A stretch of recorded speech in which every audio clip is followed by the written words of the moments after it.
We don't want to anybody should become stay in our country.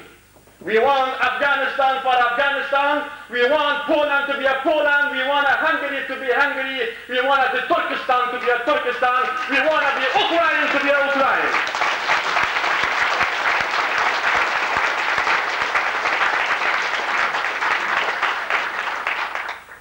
Now this worst thing. We not trust the United Nations. This year we get 122 votes for the Afghanistan. The resolution was very weak, and nobody mentioned the Soviet troops should be out from Afghanistan. Just they mentioned the foreign troops should be out from Afghanistan. There's no foreign troop in Afghanistan except the Soviet Red Army and Soviet godless in Afghanistan. Why did they not mention the right name in Afghanistan?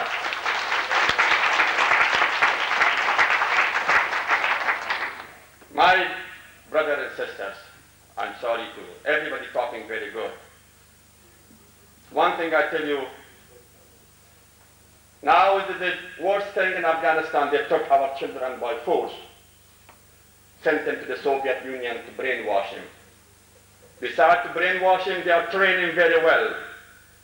Maybe the future doctor, the future engineer, the future architecture or anything you think about that, or secret police, even as soldier, will be well trained, educated with brainwashes coming from Soviet government or Soviet Union. Please, we must build a very strong, a good educated in Pakistan for our children. They're living in Pakistan.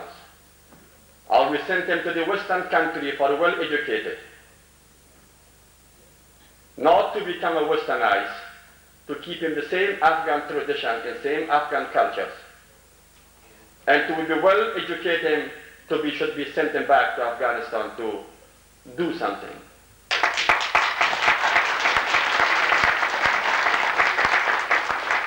One thing I tell you, I'm sorry the short of the limit of the time or something. Sooner or later Afghanistan will be free and all of you will be free. We swear to the Almighty God, with the last Afghan, with the last bullet, we are fighting. We never give up. And please, let's go. You can get a voice from one hand. If you make him a two hand, you get a voice.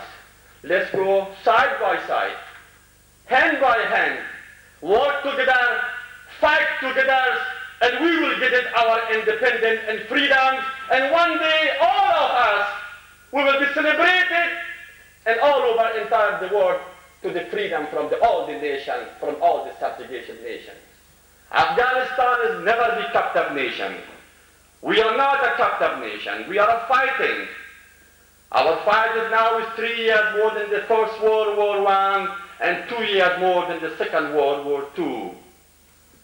And without the gathering, without the unity of all of us, right now I'm talking again by the principle, as Afghanistan is the only nation fighting directly with the over 150,000 Red Army. What we need, just weapons, especially anti-helicopter gunship. And God bless all of yours. I don't have anything else. On behalf of my brothers, I give this one to the chairman of this gathering, to give it to the president of the EFC, to keep Afghanistan is free and Afghanistan will be free. And God bless all of you and thank you very much.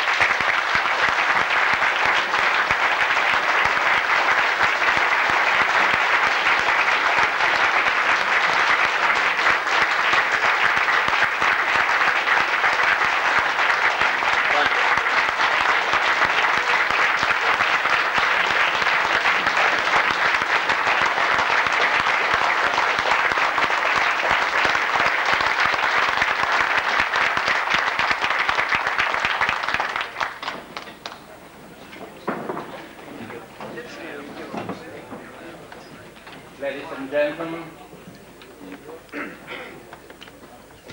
I believe we were really privileged to be able to listen to the presentation of someone who is directly involved in such a courageous fight of a whole people, of a whole nation. we were certainly deeply moved by the presentation of Mr. Maya, and I believe in the name of all of us present, we can assure him that we are not only wholeheartedly behind the fight of the Afghanistan nation, but we promise to each other to do everything possible for the cause of the fighting people.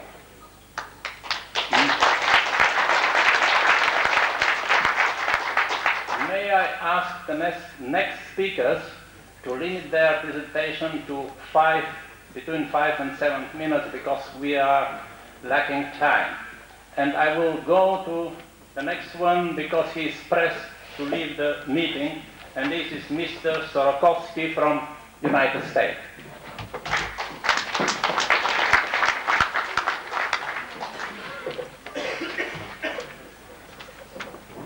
It is certainly a humbling experience to be sitting on the same panel with a representative of the Afghan people. And I feel that whatever the history may have been of relations between Christians and Muslims, it is difficult to imagine any Christian today not supporting the Afghan people. This is not my idea, however. This is an idea which emanates from a group of Ukrainian Christians, Ukrainian Catholics, in the Soviet Union, who are active today. I'm referring particularly to the Action Group for the Defense of the Rights of Believers in the Church, an organization which was formed on the 9th of September 1982 with the purpose of legalizing the Ukrainian Catholic Church, which was destroyed by the Soviet regime in 1946, destroyed formally but not destroyed in spirit because it continues underground. Now I would like to mention a few of the ideas, of the many ideas about religion and national liberation which have come out of this group. We must remember that before the war there were 4 million or 4.5 million Ukrainian Catholics in this area. We do not know how many there are now, but we imagine it is a very similar number. And their representatives, the Action Group, have been publishing the Chronicle of the Catholic Church in Ukraine, of which 11 numbers have appeared in 1984, and the Ukrainian Catholic Herald. An important idea in these writings is the duty of a Christian to be active in the face of current realities, not to be passive, not to accept the status quo, but to act. Josip Terela, one of the leaders and founders of the Action Group, wrote a letter to President Reagan on the 9th of January 1984, which appeared in the Chronicle of the Catholic Church, in which he said the following words: Jesus taught us an active life among the wolves of this world. And elsewhere in this letter he says, Afghanistan lies upon the conscience of Western civilization. We Christians have no right to ignore what is going on in this mountainous country. What are the goals of this kind of activism, this political and social activism of the Christian as viewed by the members of the Action Group? One of the goals is certainly national liberation, and Josip Terela puts it in this way in the Ukrainian Catholic Herald. He says, I wish Ukraine to be a free and civilized nation-state, dependent on no one. I desire that Ukraine rightfully take the place of honor among the civilized nations of the world.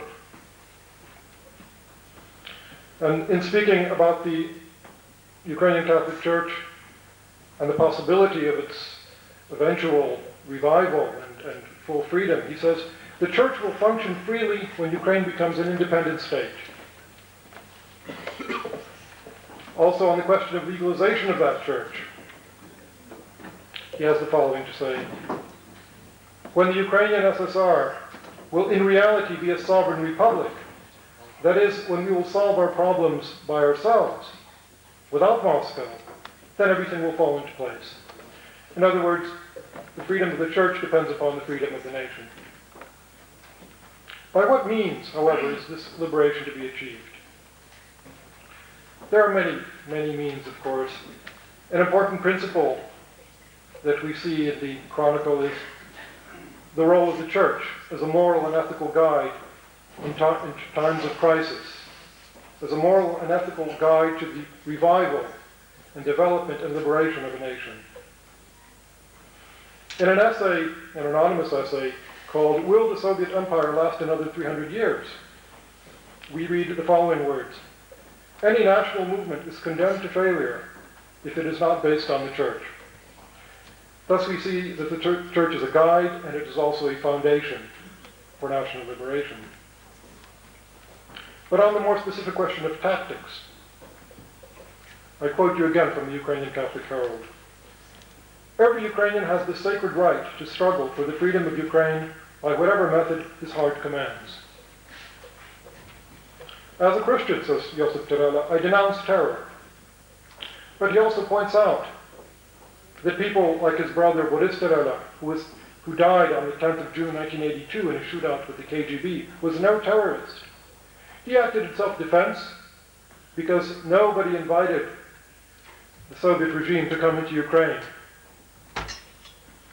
And the Ukrainian people have continued a struggle of self-defense for the years since the occupation began. But other methods have also been used.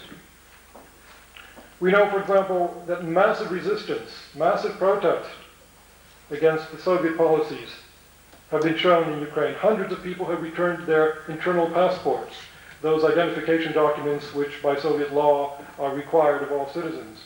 Hundreds of those people, especially Ukrainian Catholics, have returned those or burned them. Josip Terela publicly burned his citizenship papers in protest against the policies of the government. Thus, open legal protest is one method. But in Terela's thought, it is a matter of conscience how we choose to protest. We also see evidence in the Chronicle of the Catholic Church in Ukraine of cooperation between people of different religious faiths. For example, the Chronicle lists the persecuted members of the Seventh-day Adventist, Baptist churches, the Jehovah's Witnesses, Ukrainian Orthodox, Pentecostals, and others. Another method, which I think is particularly of relevance at this meeting, is cooperation between different nations. And if you read the Chronicle of the Catholic Church and you read the Ukrainian Catholic Herald, you'll see numerous references and numerous examples to the principle of cooperation between Ukrainians and a host of other peoples, certainly the Afghan people, the Chinese people, Lithuanians, Romanians, Poles, Czechs, and Slovaks. We see statements in the Chronicle in defense of the persecuted gypsies of Transcarpathia. We see statements in defense of the Jews. We see statements that are addressed to the Austrians, to the Germans. I've already mentioned a letter to President Reagan of the USA. Josip Terela has issued an appeal to the Catholics of the two Americas. Also, Terela calls for cooperation with those Russians who have renounced chauvinism and imperialism. Thus we see, in conclusion, first of all, that in the view of these Ukrainian Catholics who live an underground existence, a Christian has a duty to be an active participant in the political processes of his day. Among the goals of this active existence is national independence. In the struggle for national independence, the Church can serve as a guide and as a foundation for this struggle. The means to be used depend on a variety of factors, but they are a matter of individual conscience. Most importantly, perhaps, the authors of the Chronicle call for cooperation between persons of various nations, East and West, and of various religious faiths. Thank you.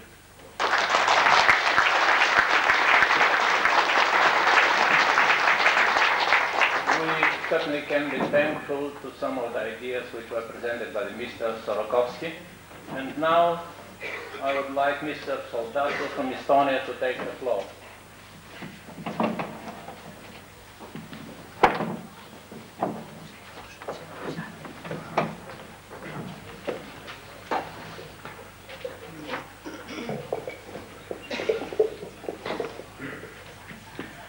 Mr. Chairman, members of panel, ladies and gentlemen, I would like shortly inform you about an example of low frontier organized in Estonia.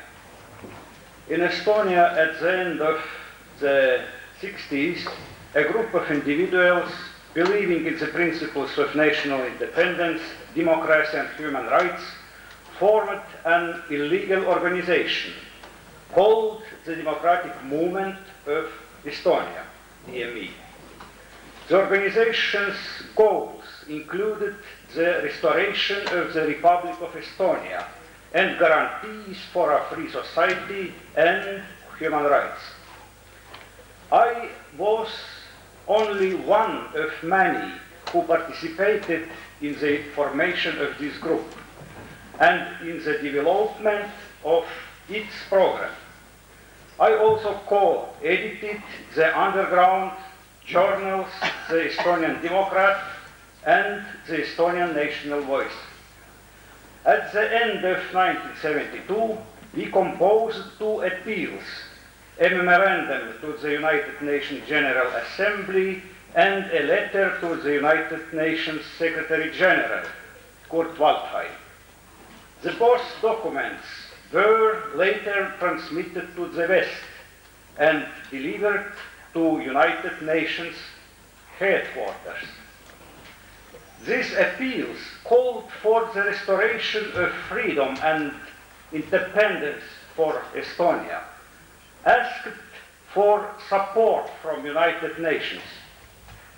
We are waiting for answer from United Nations headquarters until present time. Actually, we received the answer, but from other headquarters, from headquarters of KGB.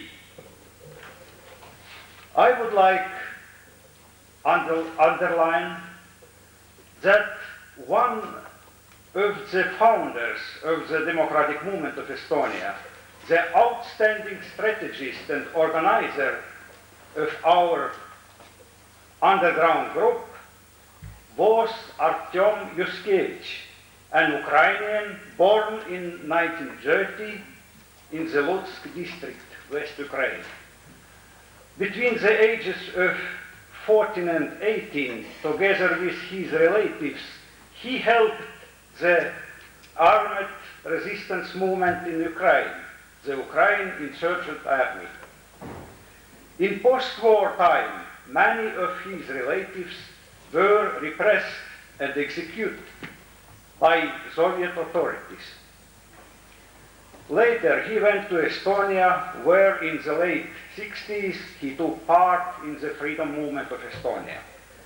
He provided us with the experience of underground struggle and organized the contact and steady connection with the contemporary underground movement in Ukraine, the organization of Ukrainian nationalists. He was also the author of samizdat underground political work, Russian colonialism and the problems of nations.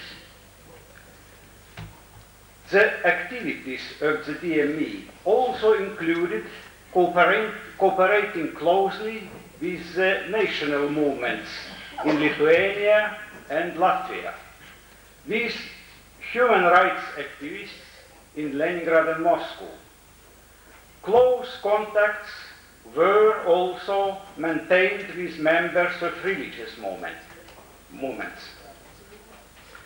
In 1974 and 1975, in connection with the appearance of the United Nations Memorandum and letter in the West, the Soviet authorities started settling accounts with the democratic movement of Estonia. Matic, Kiren, Yuskevich, Barato and others were arrested in 1974, and at the beginning of 75 I was also arrested. In the fall of 1975, we all accused in anti-Soviet agitation and propaganda were sentenced by Supreme Court as a especially dangerous state criminal. Among them, Artyom Yushkevich received a 5-year sentence and I 6-year sentence in concentration camps of strong regimes. After the trial, we were deported to the Moldovan and Perm concentration camps. Yushkevich and I were placed in the Moldovan camp. Here, we found political prisoners from almost all the nations in the Soviet Union. However, the most important part of them were the Ukrainians. About 50% of all the imprisoned persons. Among them were Mykola Konchikivsky, Vasil Stus, Vyacheslav Chornovil, Yuri Badzio, Zoran Popadyuk, Kuzma Matviuk, Vasil Ovsienko, Petro Saranchuk, Igor Kravtsev, Mykola Rudenko, Yuri Budchenko, and many, many others. During the years in these camps, a real fraternity was formed between political prisoners of many nations. This moral and political brotherhood helped us to resist the cruelty of the administration in these Soviet Russian concentration camps during the years. For example, in April 1977, the 100-day work strike led by Vyacheslav Chornovil was declared in the Mordvinian camp number 19 and number 35. During these 100 days, the Soviet Russian authorities tortured us in incarceration cells by hunger and cold.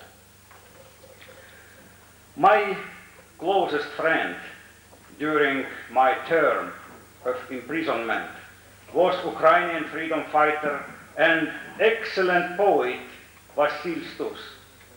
He was released in August 1979 after 7 years of imprisonment. He was seriously ill. I hoped to meet him at a later date, as my sentence ended in January 1981. But in vain.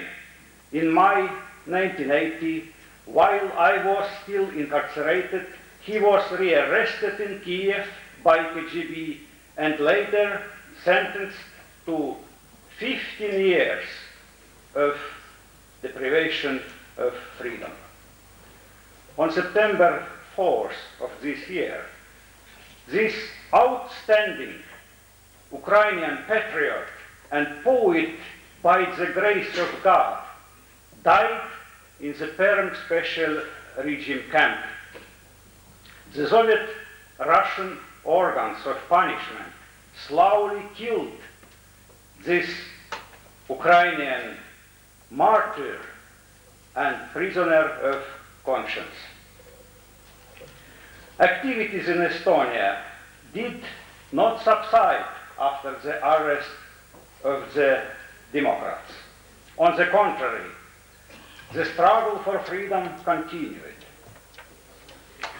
And now are wide known the names of arrested freedom fighters of Estonia, such as Mart Niklus, Yuri Kuk, Veljo Kalep, Tiit Madison, Viktor Nitso, Reverend Vello Salum, such as Lagle Parek, Heikki Ahonen, Arvo Pesti, Enn Tarto, Johannes Hint, Reverend Harri Mõtsnik, and many others. Many more dissidents and freedom fighters have been arrested in Ukraine, Lithuania, Latvia, and Russia. these activities was strongly influenced by events in Poland and by events in Afghanistan.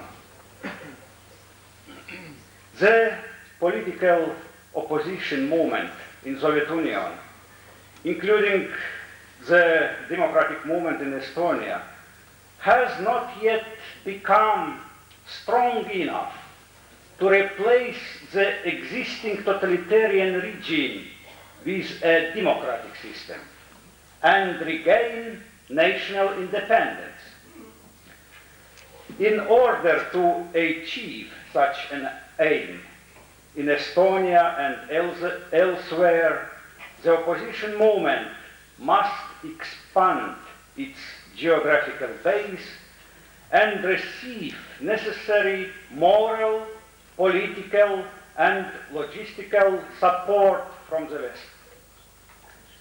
The political opposition is nevertheless a growing force, which, as I believe, will play an ever more important role in the future developments of Estonia, Latvia, Lithuania, Ukraine, as well as other nations in the Soviet Union.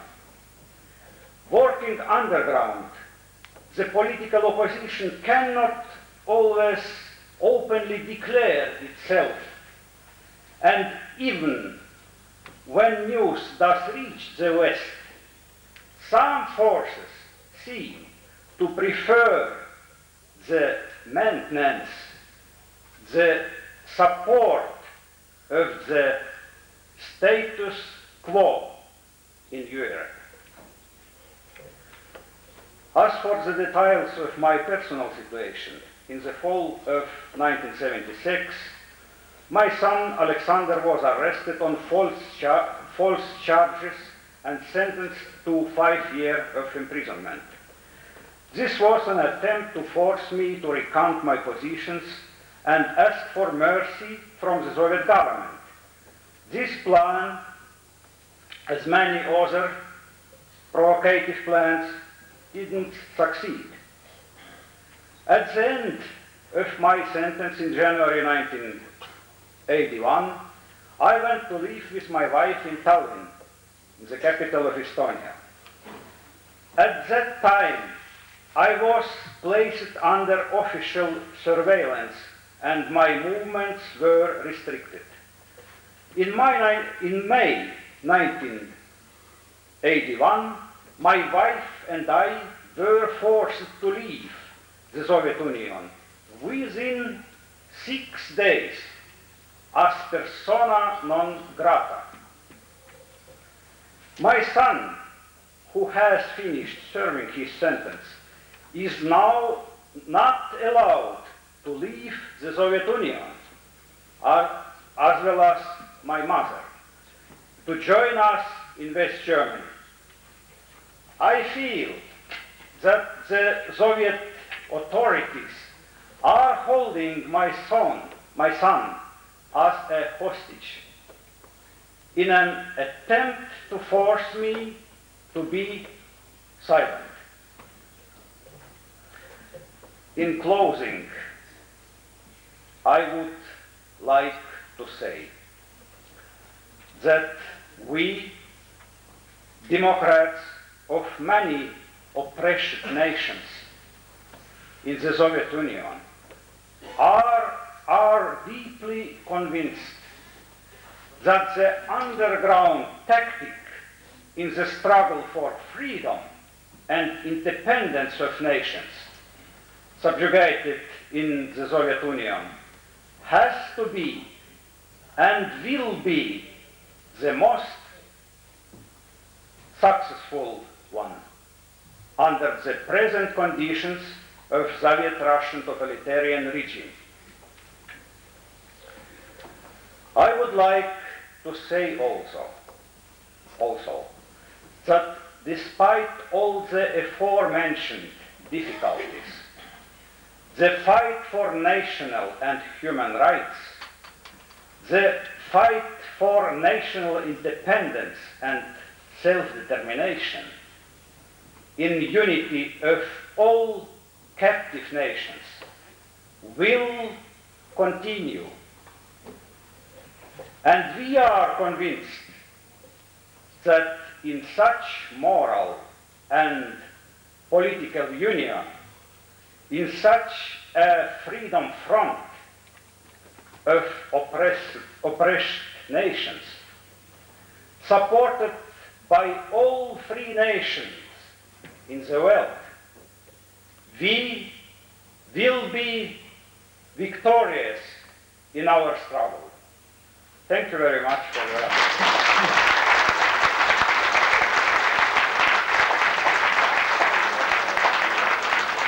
I believe we can be thankful for the presentation of new and valuable information by Mr. Soldatov about the resistance of the Estonian people against the Soviet oppression. Now we will have the privilege to listen to the presentation of our distinguished Hungarian colleague, Mr. Rigoni.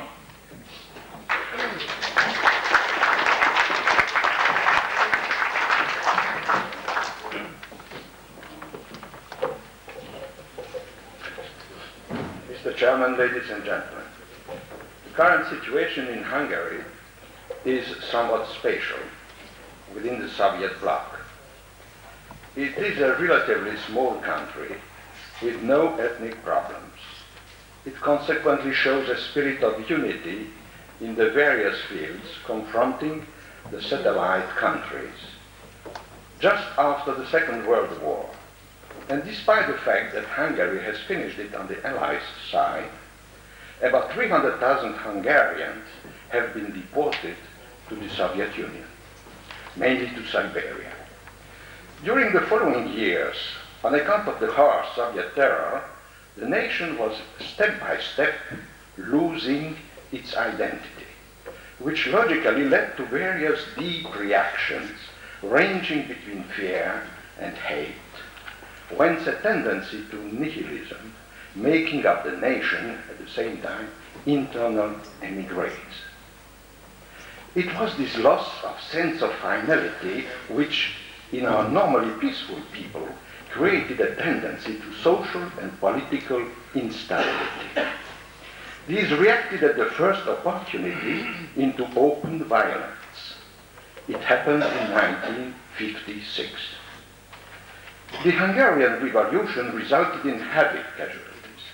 Hungary paid its will for democracy with tens of thousands of victims, and again 200,000 young Hungarians have been deported to the Soviet Union. The Bolshevik totalitarian regime is aimed at destroying the sovereignty of individuals and that of their natural community, the nation. Their major weapons are law and fear. The institutionalized fear has to prevent people from telling the truth. This duality is in fact the secret psychological weapon with which the communists maintain their yoke on our people.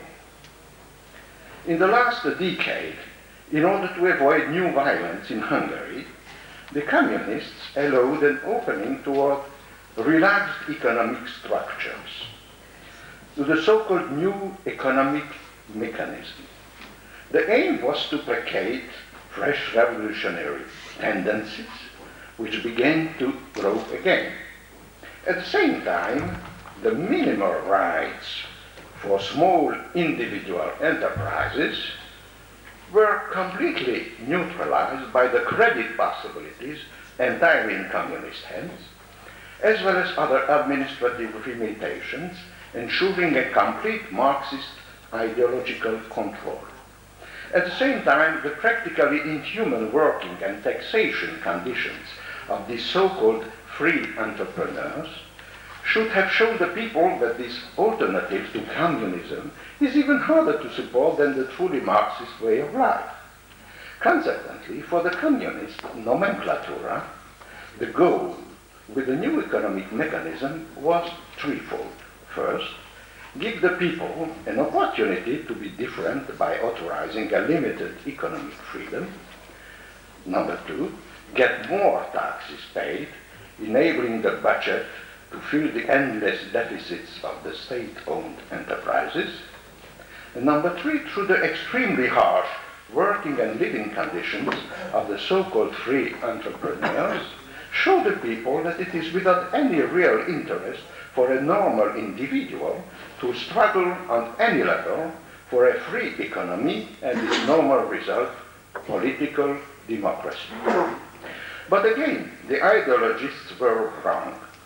Even the distorted, for us a really inhuman, fictitious capitalism made its way to other communist countries, including Russia and China, which openly discuss now the opportunity to switch it over to those big communist empires.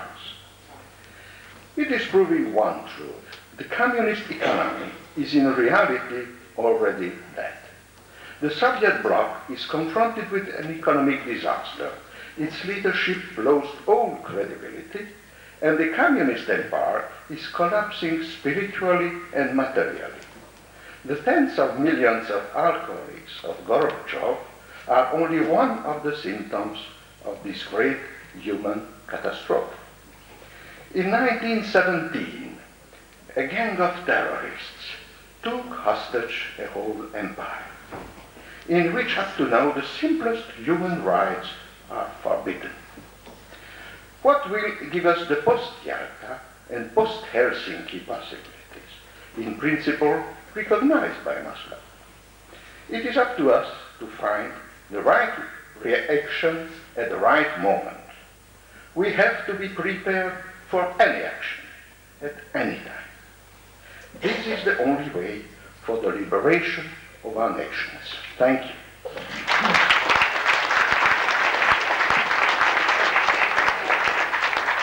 Mr. Rigoni, thank you very much for your very deep analysis of the situation. I have the pleasure to announce as the next speaker a lady. This is Mrs. Paris, and she is from Latvia, and at the same time she is the vice chairman of EFC in the Great Britain. Mrs. Paris.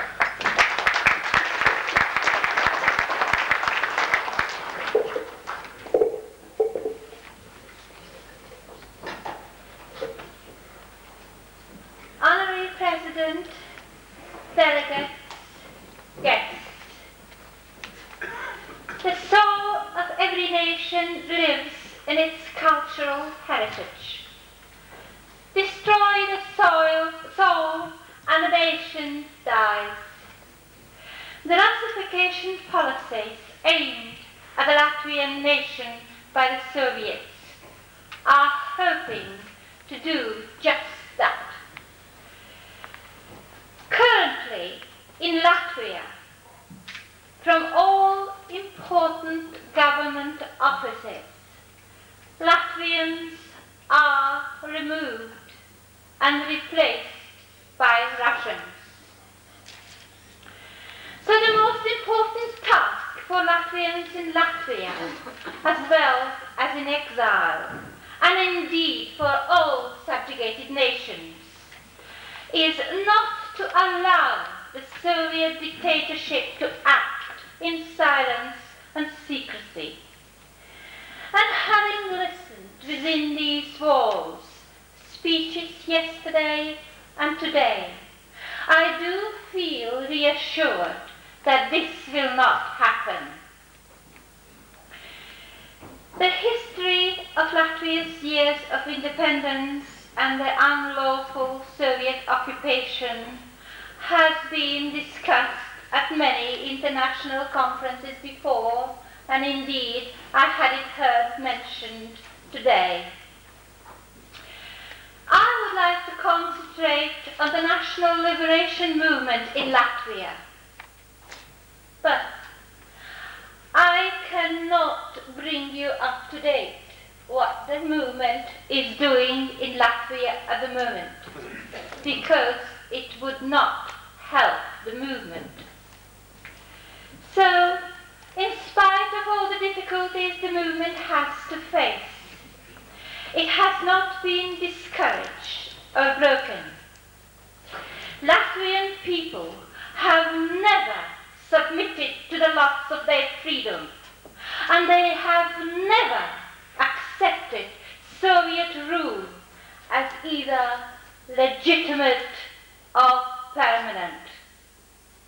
Latvians risking fine, imprisonment, additional exile, which means being sent away from your loved ones somewhere else, miles and miles away. They have not been silenced.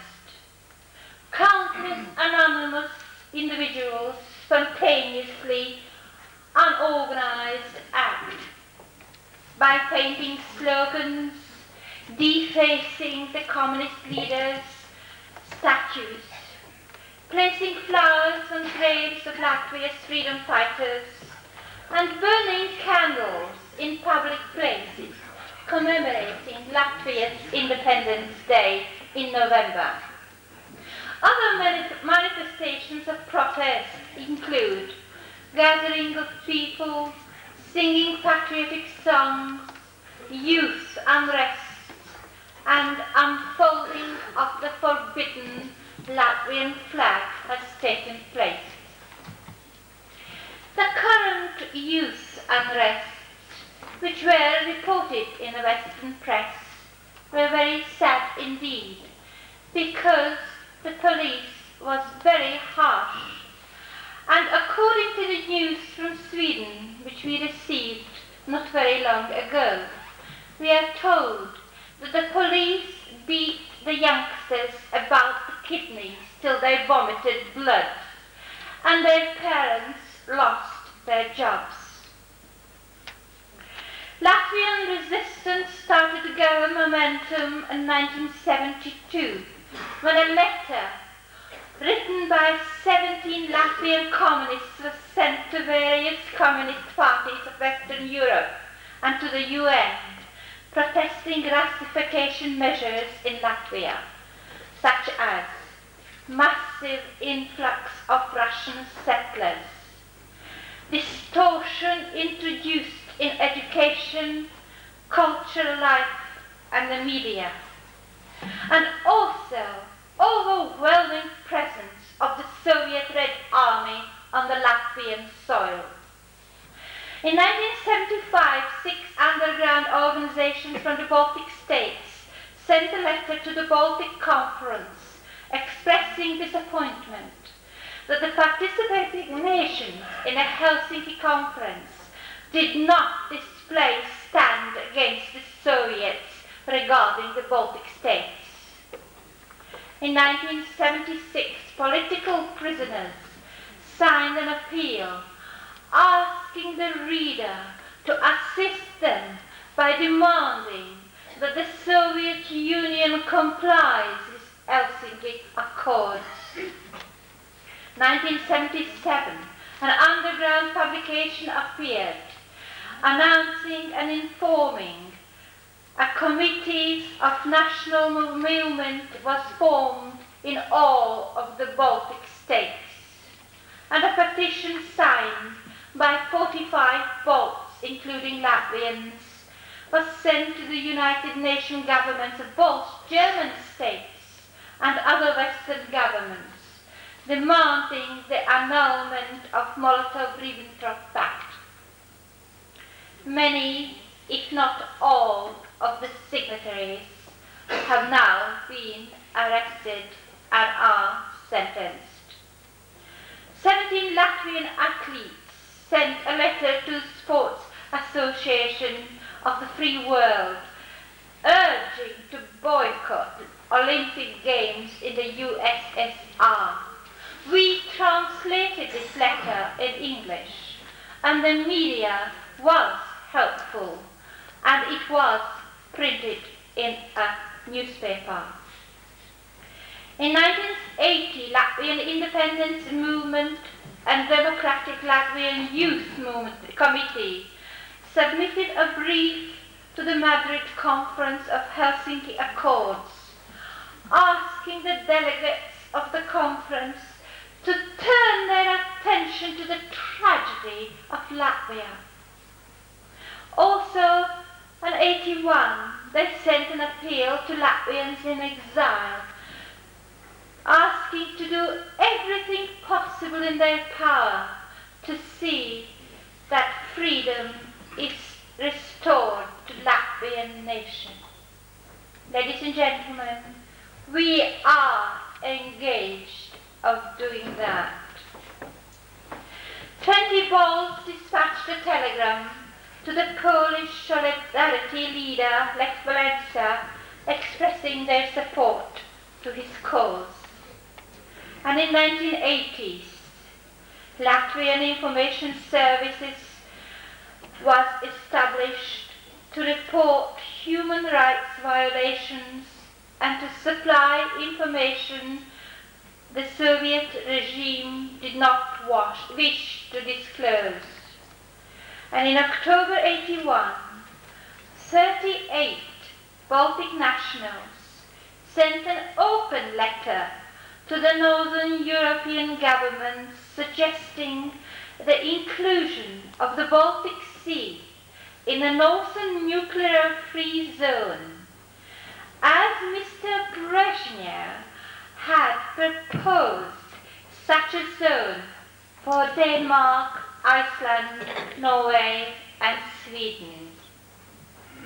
Then, January 1983, the Soviet government launched a bold wave of terror against Latvians. People whose crime was an active belief in God, an attempt to practice the decency of human rights.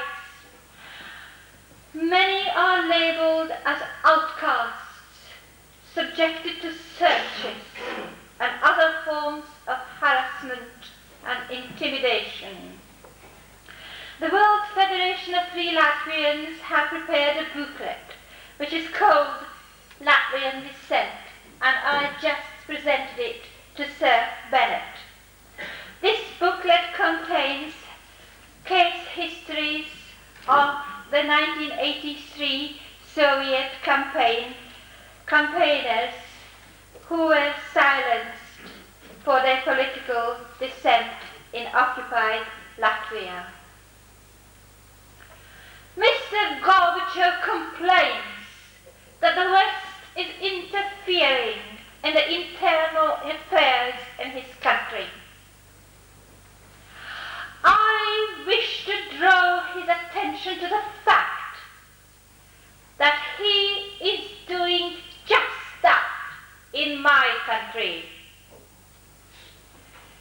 One example.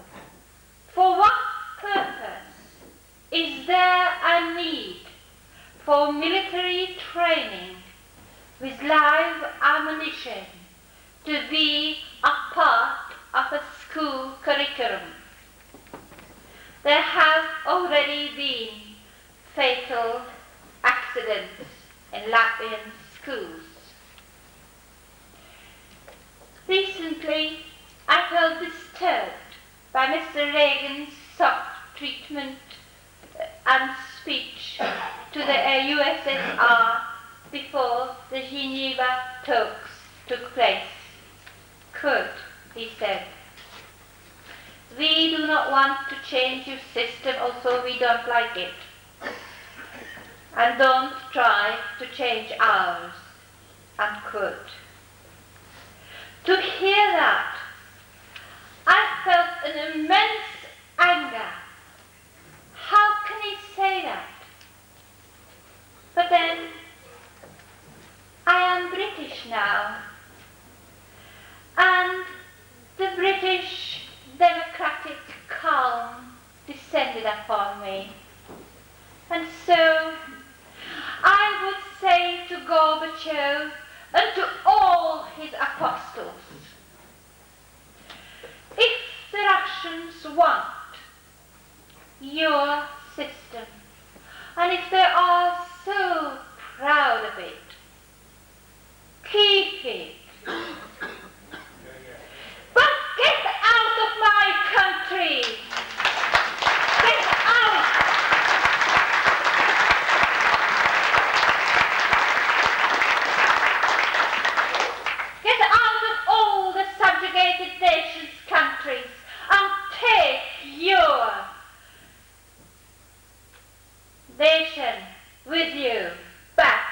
within your borders.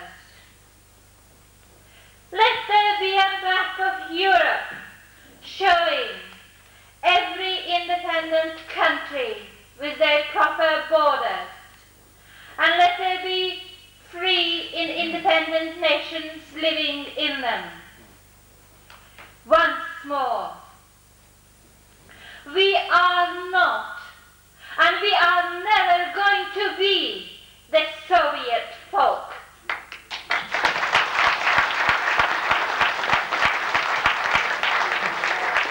And here I would like to quote Dr. Morgan, who spoke this morning. If we do not stand united, surely we will fall one by one. And so, Mr. President, ladies and gentlemen, on behalf of the Latvian freedom movement in Latvia, who cannot speak for themselves, I beg you to be united and gather strength and momentum for work for freedom, not only for Latvia, but for all subjugated nations in the world.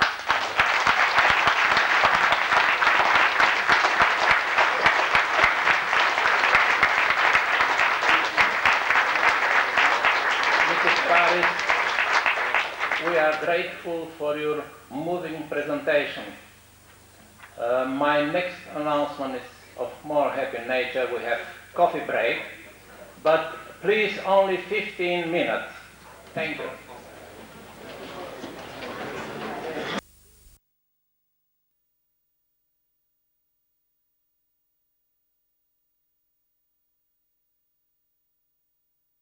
Перший український парламентарист в Європі пан Стефан Стерлецький. Пане Терлецький, чи ви можете нам розповісти про ваші думки про цю конференцію? Так, я є дуже задоволений, що конференція перше бере участь у Лондоні, а друге, що фактично так багато делегатів начисляється на 30 держав, котрі є пригноблені тепер під комуністичну систему, то це є фактично дуже добре, що помимо того 30 держав, так собі подумати, у світі є пригноблені під комунізмом, і що для мене є переважно задоволене, а це, що не лише, так сказати, дорослі делегати є присутні, але також молодіж, котра вже народилася, на жаль, напевно, за своїми власними державами, і тут вони беруть участь і фактично думають, жалують і борються за своїх рідних, за свою родину, за всіх інших, котрі тепер і вже ще від Другої світової війни є окуповані під комуністичну систему. А для мене це є дуже велика шана і гордість, що я, як народжений українець на Україні, тепер маю шану і честь служити в британському парламенті і брати участь в цій конференції, то це є дуже для мене дуже гордо. Я є дуже задоволений, так. Які виступи були для вас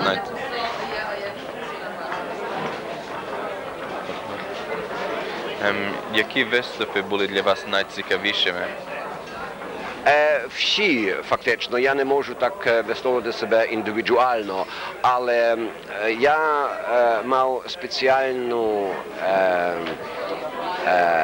заувагу, де 16-літній хлопець з Афганістану мав доповідь вчора фактично, і він висловив себе так чисто в англійській мові і ретельно, від щирого серця.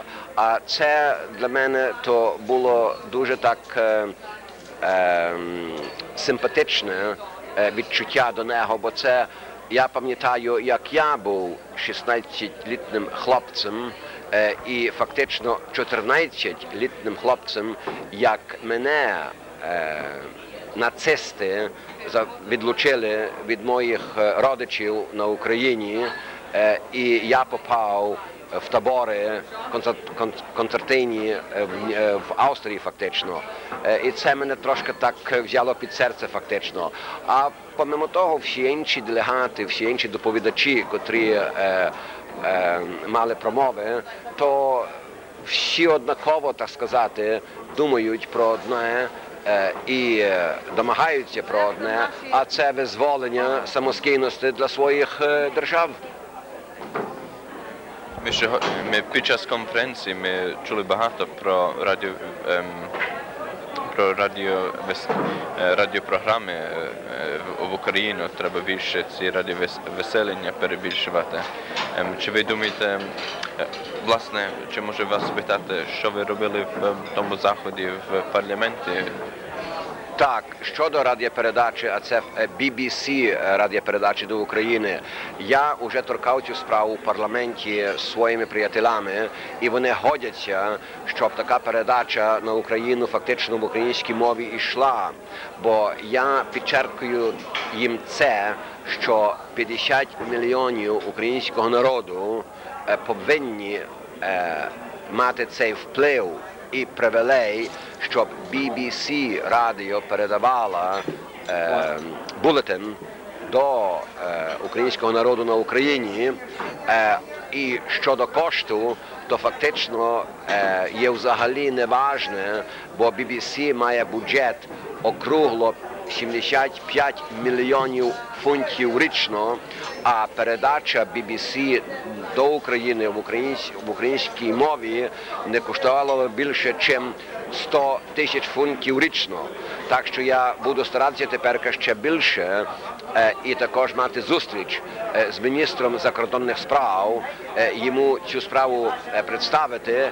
І я сумніваюся, що може скорше, чим пізніше, BBC буде передавати передачу в українській мові до України, до українського народу. Чи можете нам дещо більше розповісти про ваші плани в парламенті відносно вашої праці в EFC і також з української громади? Моя праця в парламенті є дуже заангажована. Я, правда, перший один, так сказати, в англійській мові ethnic minority, чужинець, просто сказати, але фактично я маю дуже велику шану і часом навіть мені трошки так виходить встидливо, як мені мої приятелі в парламенті висловлюються, що то вони мають привілей мене у парламенті мати, бо я цілий час говорю їм, що то я маю привілей бути в парламенті. Як би це не було, для мене то це є колиска демократії, це є фактично мініторна мама держави і демократії. І щоб я, звичайно, нормальна, індивідуальна людина з України добилася до такої шани, то це для мене фактично є дуже велика повага. І я маю респект. Це може сам хвалитися, нема рекомендації, але все ж таки я додав багато знання через моїх 2,5 року в парламенті вже до парламентистів щодо політики внутрішньої в Совєтському Союзі і також за желізну куртину. І мені багато парламентистів звертають увагу, що кажуть, що мені не треба читати жодних книжок або брошур, або бачити які фільми, або читати які газети, бо я є